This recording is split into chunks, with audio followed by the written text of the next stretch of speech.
السلام علیکم پیارے بچوں، کیسے ہیں آپ سب؟ آج جو ہم سبق پڑھنے والے ہیں وہ ہے بندوں کے حقوق، صفحہ نمبر 17۔ آپ کتاب کا اپنی کھولیں گے جس کا آج ہم حصہ اول پڑھیں گے۔ ہم معاشرے میں بچوں اکیلے اللہ تعالیٰ نے ہمیں پیدا نہیں کیا ہے، ہماری سب کی فیملیز ہیں اور انسانوں کے ہمارے پاس جو ہے حقوق ہیں جن کو ہمیں ادا کرنا ہوتا ہے۔ اب اللہ تعالیٰ نے ہمیں بہت سارے رشتوں میں باندھا ہے اور رشتوں کے ساتھ ساتھ ہمارے غیر دوست احباب رشتہ دار سب کو ہمارے سے جوڑا ہے، جو کہ ہمیں ہمارے اوپر ان کی کچھ ذمہ داریاں بھی ہوتی ہیں جو کہ ہمیں پوری کرنی ہوتی ہیں۔ بندوں کے حقوق کا مطلب ہے کہ ایک انسان کا دوسرے انسان پر حق ذمہ داری۔ اسلامی تعلیمات کی روشنی میں اللہ تعالیٰ اپنے حقوق چاہے تو معاف کر سکتا ہے، لیکن بندوں کے حقوق جب تک بندے معاف نہیں کریں گے تب تک اللہ تعالیٰ بھی معاف نہیں کرے گا۔ اس لیے بندوں کے حقوق کے بارے میں بہت تاکید کی گئی ہے۔ کسی بھی معاشرے میں امن و سکون کے لیے ضروری ہے کہ انسان ایک دوسرے کے حقوق خوشی سے ٹھیک طور پر ادا کرے۔ بندوں کے حقوق میں سب سے اہم اور پہلا حق والدین کا ہے۔ قرآن مجید میں اللہ تعالیٰ نے اپنی بندگی کا ذکر کرنے کے بعد والدین کے ساتھ حسن سلوک کا حکم دیا ہے۔ اللہ تعالیٰ کا ارشاد ہے وَبِالْوَالِدَيْنِ إِحْسَانًا، سورہ بنی اسرائیل کی آیت نمبر 23 ہے۔ ترجمہ، اور ماں باپ کے ساتھ بھلائی کرتے رہو۔ بچوں، بندوں کے حقوق کا مطلب ہے کہ ایک انسان کا دوسرے انسان پر حق یعنی ذمہ داری، یعنی ہمارے ساتھ جتنے بھی اللہ تعالیٰ نے رشتے پیدا کیے ہیں، جتنے بھی بنائے ہیں، ہمارے والدین، ہمارے بہن بھائی، رشتہ دار، دوست، اساتذہ وغیرہ، سب کی ہم پر کچھ نہ کچھ ذمہ داری عائد ہوتی ہے کہ ہمیں کس کے ساتھ کس طرح سے رویہ رکھنا ہے، اور یقیناً سب کے ساتھ حسن سلوک سے ہی پیش آنا ہے۔ اور ایک اچھے مومن کی پہچان بھی یہی ہے کہ وہ حسن سلوک کا، اچھے اخلاق کا مالک ہو، جو کہ ہم 3 کلاس میں بھی پڑھ چکے ہیں۔ اللہ تعالیٰ نے یہی فرمایا ہے بندوں کے حقوق کے لیے کہ جو انسان بندوں کے حقوق ادا نہیں کرے گا اللہ تعالیٰ اس کو معاف نہیں کریں گے جب تک وہ بندہ خود، جس کا ہم نے کبھی دل دکھایا ہو یا ہمیں اس کے حق ادا نہ کیے ہوں، اور جب تک وہ ہمیں معاف نہیں کر دے گا اللہ تعالیٰ ہمیں معاف نہیں کریں گے۔ تو ہماری کوشش یہی ہونی چاہیے کہ ہمیں سب کے ساتھ حسن سلوک سے پیش آنا ہے، جس کے لیے اللہ تعالیٰ نے سب سے پہلے والدین کا حق ادا کیا ہے کہ ہمارے رشتوں میں سب سے بڑا بلند رشتہ ہمارے والدین کا ہے۔ اور ماں باپ کے ساتھ بھلائی کرتے رہو، وَبِالْوَالِدَيْنِ إِحْسَانًا اللہ تعالیٰ نے قرآن میں ادا کر دیا ہے، تو پھر اس کا مطلب ہے کہ ہمیں تو یہ کرنا ہی کرنا ہے کہ دنیا میں اللہ تعالیٰ کے بعد جو ہمارے سب سے بلند رتبہ ہماری زندگی میں ہے وہ والدین کا ہے۔ والدین ہمارے لیے دنیا کی سب سے بڑی نعمت ہے، کیونکہ وہی ہمیں اس دنیا میں لانے کا سبب بنتے ہیں۔ والدین کے لیے آپ کو یاد ہوگا ہم نے 3 کلاس میں دعا بھی پڑھی تھی، جو کہ ہمیں ہر وقت اپنے والدین کے لیے مانگنی چاہیے، رب ارحمہما کما ربیانی صغیرا۔ امید کرتی ہوں آپ سب بچوں کو وہ یاد ہوگی، ہم نے اس کا ترجمہ بھی یاد کیا تھا۔ تو ہم جب تک اپنے والدین کے لیے دعا کرتے رہیں گے اللہ تعالیٰ ہم سے خوش رہیں گے، اور کہتے ہیں کہ جب تک اللہ تعالیٰ نے فرمایا ہے کہ ہم جب بھی کوئی دعا مانگیں ہم اپنے والدین کے لیے، چاہے وہ زندہ ہوں یا جن کے والدین کا انتقال ہو چکا ہو، ہمیں زندگی میں بھی ان کے لیے دعا مانگنی چاہیے اور ہمیں ان کے انتقال کے بعد بھی دعا مانگتے رہنا چاہیے۔ اللہ تعالیٰ اس سے خوش ہوتے ہیں کہ ہم اپنے والدین کا احسان نہیں اتار سکتے۔ والدین کا اولاد پر حق ہے کہ وہ ہر جائز کام میں والدین کی اطاعت کریں، انہیں عزت و احترام کی نگاہ سے دیکھیں، ان سے دلی محبت رکھیں، ان کے دوستوں اور رشتہ داروں سے حسن سلوک سے پیش آئیں، والدین کے لیے دعا کرتے رہیں اور ان کی بد دعا سے بچیں۔ وہی بات کہ ہمیں والدین کا اولاد پر بیش بہا حق ہے، جس پر ہمیں ان کی اطاعت کرنی ہے، ان کی فرما برداری کرنی ہے۔ انہیں محبت سے دیکھنے پر بھی اللہ تعالیٰ نے حج کا ثواب عطا رکھا ہے کہ اگر ہم اپنے والدین پر محبت کی نگاہ بھی ڈالتے ہیں تو ہمیں حج کا ثواب ملتا ہے، اور ان کے رشتہ داروں، ان کے دوستوں سے بھی ہمیں حسن سلوک سے پیش آنا چاہیے جن سے ہمارے والدین محبت کرتے ہیں، یعنی ہمارے والدین کے بہن بھائی اور دوست احباب۔ حضور اکرم صلی اللہ علیہ وسلم نے فرمایا والد کی رضا میں اللہ تعالیٰ کی رضا ہے، اور والد کی ناراضگی میں اللہ تعالیٰ کی ناراضگی ہے۔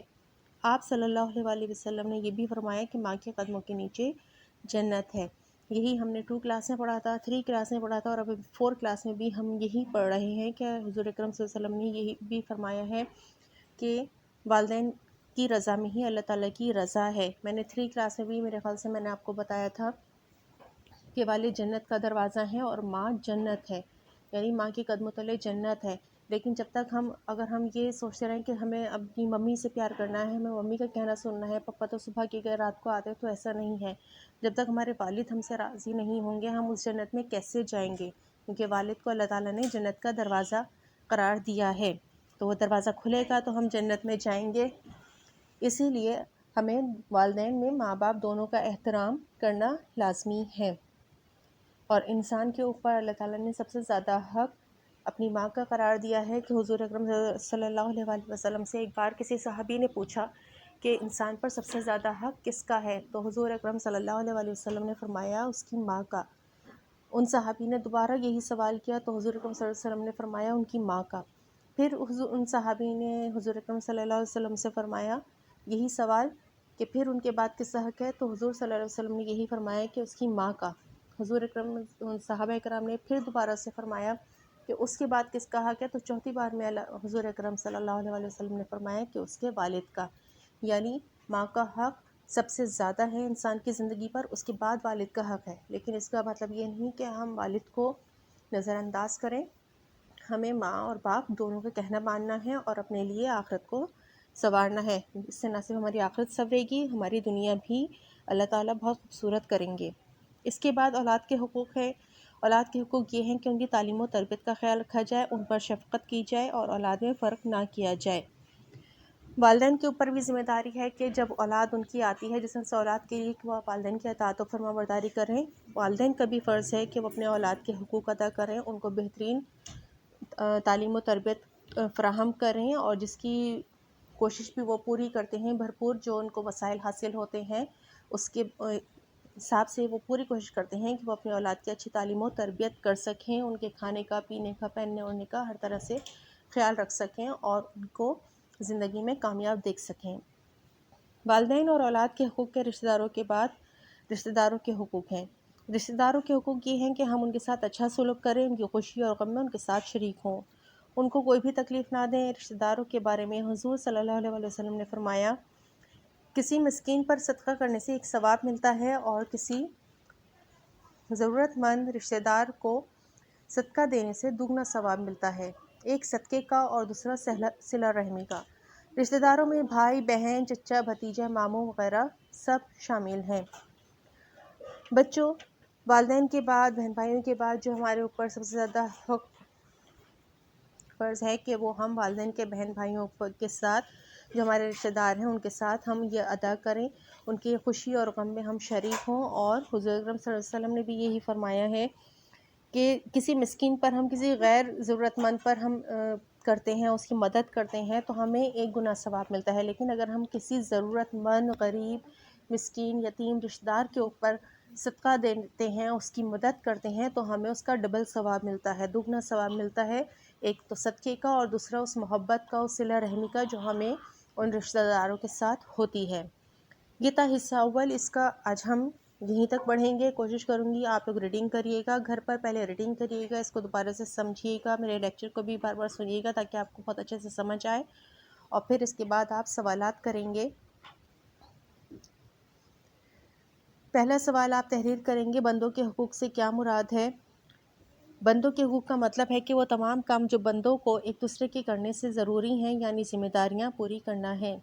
بندوں کے حقوق میں سب سے اہم حق کس کا ہے؟ بندوں کے حقوق میں سب سے اہم اور پہلا حق والدین کا ہے۔ والدین کا اولاد پر کیا حق ہے؟ والدین کا اولاد پر حق ہے کہ والدین کی اطاعت و فرمانبرداری کریں، عزت و احترام اور محبت کا رویہ رکھیں، ان کے دوستوں اور رشتہ داروں سے حسن سلوک سے پیش آئیں، والدین کی زندگی میں اور ان کے انتقال کے بعد بھی دعا کرتے رہیں اور ان کی بد دعا سے بچیں۔ یہ اس کا آنسر میں نے پوائنٹس میں لکھا ہے 1 2 3 4، یہ پوائنٹس کی صورت میں آپ اس کا آنسر لکھیں گے۔ یہ 3 سوالات آپ لوگ کریں گے اور پھر اس کا نیکسٹ ویک ہم باقی حصہ مکمل کریں گے اور سوالات کے جوابات کمپلیٹ کریں گے۔ سب کا کام خوبصورت ہونا چاہیے۔ بلیک پوائنٹر سے آپ کویشچن لکھیں گے، بلوئنگ پین سے آپ لوگ اس کے جوابات تحریر کریں گے اور نیٹ اینڈ کلین کام کریں گے۔ اور سب سے پہلے ٹائٹل پیج بنائیں گے آپ اس کا۔ ٹائٹل پیج بنانے کے بعد آپ کام سٹارٹ کریں گے اور کوشش کریں گے اپنی زندگی میں بھی جو آج ہم نے سبق پڑھا ہے، دوسروں کے حقوق میں، معاشرے میں رہنے والے انسانوں کے دوسرے حقوق ہم اچھی طرح سے ادا کر سکیں اور اس کی اہمیت کو اپنی زندگی میں شامل کر سکیں، کیونکہ حسن سلوک، بہترین حسن سلوک کا مالک، اچھے اخلاق کا مالک ہی مسلمان ہے، مومن کی پہچان ہے۔ شکریہ۔